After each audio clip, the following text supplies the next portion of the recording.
सर्दी होना ये एक बीमारी नहीं है, खांसी होना एक बीमारी नहीं है। खांसी बहुत ज्यादा होना ये बीमारी है। खांसी होता क्यों है, पहले मैं इसके बारे में बता दूं। जैसे मैंने कहा, खांसी में बहुत बीमारी नहीं। हमारे जो अपर रिस्पायरेटरी ट्रैक्ट के इन्फेक्शन के बारे में हम लोग बात कर रहे हैं, तो हमारे अपर रिस्पायरेटरी ट्रैक्ट के अंदर में जो हमारे जो लाइनिंग है, जो एयर ट्यूब है, जो एयर ट्रैक्ट है, उसमें हम लोग म्यूकस पाते हैं। तो म्यूकस क्या करता है, ये आपको बचाता है। जैसे हम लोग एटमॉस्फेयर में रहते हैं, डस्ट पार्टिकल, स्मोक, या कहीं हम लोग ट्रैवल करते हैं, इस कंडीशन में हम लोग क्या करते हैं, बाहर के जो इन्वायरमेंट से जो पॉल्यूशन है उसको इनहेल करते हैं। वो स्मोक के रूप में करते हैं, डस्ट पार्टिकल के रूप में करते हैं। वो क्या करता है, म्यूकस के बीच में जाके फंस जाता है। तो फिर हम लोग जब खांसते हैं, खकार आती है, तो वो गंदगी जो है वो बाहर आती है। लेकिन खांसी जरूरत से ज्यादा होना या सर्दी होना, तब उसको हम लोग बोलते हैं कि ये थोड़ी सी बीमारी है। तो इसमें ठंडी के दिन में मैं बता दूं कि हमारा जो एटमॉस्फेयर है, जो एयर है, वो ड्राई हो जाता है। सबसे अमूमन बात ये रहती है कि ड्राई हो जाता है। तो जब आपका ड्राई हो गया है कंडीशन, एटमॉस्फेयर का जो हवा है वो ड्राई हो गया, तो ये ठंडे के मौसम में ड्राई होता है।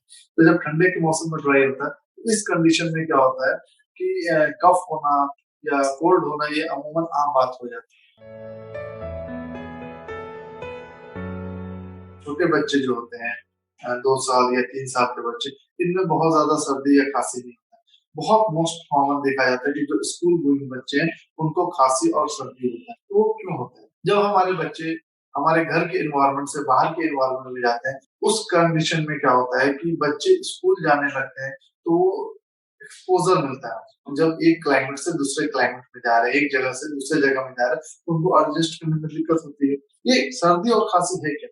It's a allergy, that's it. इससे ज्यादा कुछ नहीं। ये एलर्जी कहाँ से आता है? तो बाहर के एनवायरनमेंट से आ रहा है। बच्चे स्कूल जाते हैं, तो प्राइवेट व्हीकल से जाते हैं या स्कूल बस से जाते हैं, वहां डस्ट पार्टिकल्स आ रहे हैं, वो एक दूसरे बच्चे के संपर्क में आ रहे हैं, तो वहां से इन्फेक्शन कॉज होता है।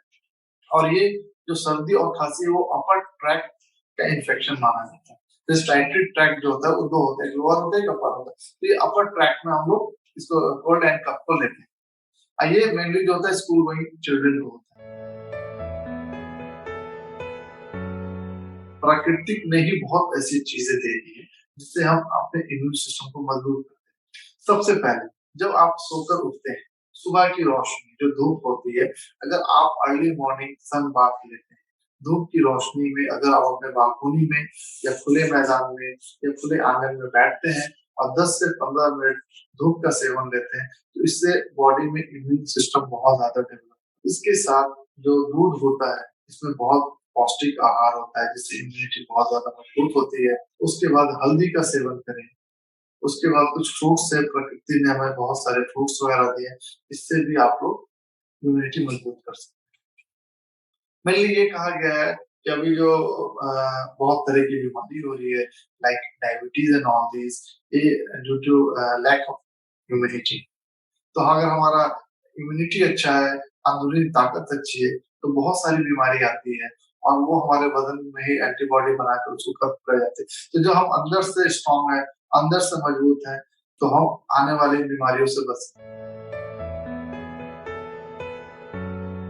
अब इसकी इलाज कैसे करें? सबसे पहली बात ये है कि जो स्कूल गोइंग बच्चे मोस्ट हों या बड़े हों, एडल्ट हों या छोटे बच्चे हों, या जो भी, इसको कैसे रोका जाए? तो सबसे पहले हम लोग क्या करते हैं, हमने बार-बार कहा कि जो कोल्ड और कफ है वो हमारे एटमॉस्फेयर से आ रहा है, इट्स अ एलर्जी, ये एक एलर्जी है, तो इसको कैसे रोकें? तो इससे क्या हो रहा है कि हम लोग अपने मास्क का प्रयोग करें। जब बाहर जाएँ तो मास्क का प्रयोग करें, घर में रहें तो अपने हाथ को हैंड वॉश करें, सैनिटाइज करें, इसकी वजह से। और सबसे ज्यादा सर्दी और खांसी स्कूल बच्चे को होता है, तो इसमें जब बच्चे स्कूल से आते हैं और स्कूल को जाते हैं, तो उनको प्रॉपर सैनिटाइज करें, हैंड वॉश कराएं। अगर वो पॉल्यूशन एरिया में जा रहे हैं, बस से जा रहे हैं, तो मास्क का प्रयोग करें। उसके बाद जब हम लोग बाहर से आते हैं, इट्स अ ड्रॉपलेट इन्फेक्शन, बाहर से हम लोग घर में लेके आते हैं। तो जब बच्चे या बड़े कोई भी आते हैं, तो ड्रॉपलेट इन्फेक्शन का बात ये है कि एटमॉस्फेयर से हम लोग लेकर आते हैं। तो जब घर में आए तो हम लोग अपने कपड़े को, ड्रेस को हम लोग रेगुलर चेंज करें, ठंडे पानी से बचें, ठंडा खाने से बचें, फ्रिज में जो रखा हुआ खाना होता है या जो फ्रूट्स होता है उसको डायरेक्टली इनहेल नहीं करें, उसको रूम टेम्परेचर में पहले हम लोग रखें। उसके बाद जब फ्रूट्स, खाना या पानी जब रूम टेम्परेचर के अकॉर्डिंग हो जाता है, उसका हम लोग सेवन करें। इससे बचा जा सकता है। ये बहुत छोटी-छोटी चीज़ें हैं, छोटी-छोटी चीज़ों से ही हम लोग बच सकते हैं। तो और अगर इस चीज़ को हम लोग मतलब ये बोल सकते हैं कि जब आपको स्नीज़िंग हो रहा है या आपको कफ हो रहा है या कोल्ड हो रहा है, उसमें डिपेंड करता है आप डॉक्टर से सलाह लें, अपने से कोई दवाई नहीं लें, एंटीबायोटिक्स वगैरह नहीं लें। इसमें मैं पहले ही बोला हूँ कि हमारे बॉडी के अंदर एक म्यूकस होता है जो कि प्रिवेंट करता है पॉल्यूशन से। तो जब म्यूकस का जो चेंज होता है, म्यूकस येलोइश होता है या ग्रीनिश होता है, उस कंडीशन में अपने नज़दीकी डॉक्टर से मिलें, स्वास्थ्य केंद्र में मिलें, अपने प्राइवेट हॉस्पिटल्स में मिलें, जो आपको सहूलत लगता है वो करें। और इसमें डॉक्टर जैसा बोलते हैं, डॉक्टर की एडवाइस से मेडिसिन लें। भाप लेने से बहुत फ़ायदा होता है। हम लोग इन्हेल करते हैं, स्टीम लेते हैं, तो उसका मैं बता दूँ तो एक्चुअली इसका पर्पज़ क्या है।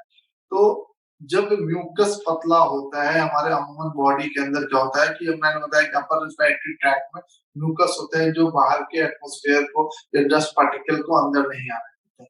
ये म्यूकस थिक हो जाता है। जब ये म्यूकस मोटा हो जाता है, ये खाँसी का रूप ले लेता है।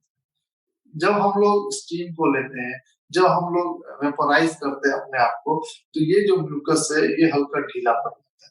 तो जब ढीला पड़ता है तो कफ से निकलता है, डस्ट पार्टिकल निकलता है, एलर्जी निकलता है। इसका बहुत बड़ा उपयोग हम लोग गर्म पानी का सेवन करें, टाइम टू टाइम स्टीम लें, थोड़ा-सा स्टीम लेंगे, स्टीम लेने से आपकी स्किन को भी बहुत फ़ायदा छोटे-छोटे जो स्किन के अंदर पोर होते हैं, वो खुल जाते हैं। तो जहाँ पे हमारे बॉडी में स्किन होते हैं, उनमें छोटे-छोटे मैक्रो छेद होते हैं, जिससे स्वेटिंग ग्लैंड होते हैं, जिसमें बहुत सारे पसीना निकलता है, बहुत सारे गैसेज़ वो क्लोज़ हो जाते हैं। जब हम स्टीम लेते हैं जब हम स्टीम बाथ लेते हैं, तो छोटे-छोटे पोर खुल जाते हैं।